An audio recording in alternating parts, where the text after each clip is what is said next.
Time is clearly of the essence for the US, you're right, because we are getting closer to the date when the fiscal cliff and the debt ceiling will be just major issues and could have very serious consequences on US growth, which is the largest economy in the world, which has impact in a big way across the globe.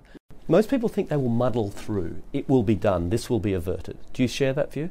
All I can tell you is that based on our study, our graphs, the risk is not factored in yet. So it could well be that people assume that there will be a muddling through scenario.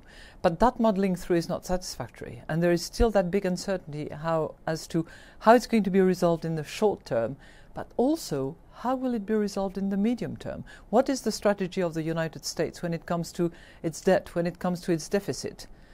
The world doesn't know, and the world wants to know. We've just passed the fourth anniversary of the Lehman Brothers collapse. Is the global financial system much safer now than it was then? It's on the road to being safer, but it is not yet safer. And I would say that it's still mission to be accomplished. 4 years on, still not safer? That is the case, unfortunately. Why? I think it's attributable to the fact that it was so damaged to begin with. It was such a massive shock to financial institutions that it took a little while to actually measure the depth of the difficulty and the scope of the changes that had to take place.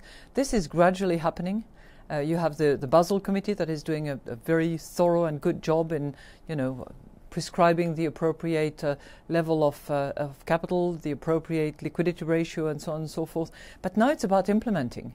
So added to which you have this shadow banking system that is nicely developing around the highly regulated sector. So that's also an area where clearly regulators, supervisors are going to have to be able to do their job.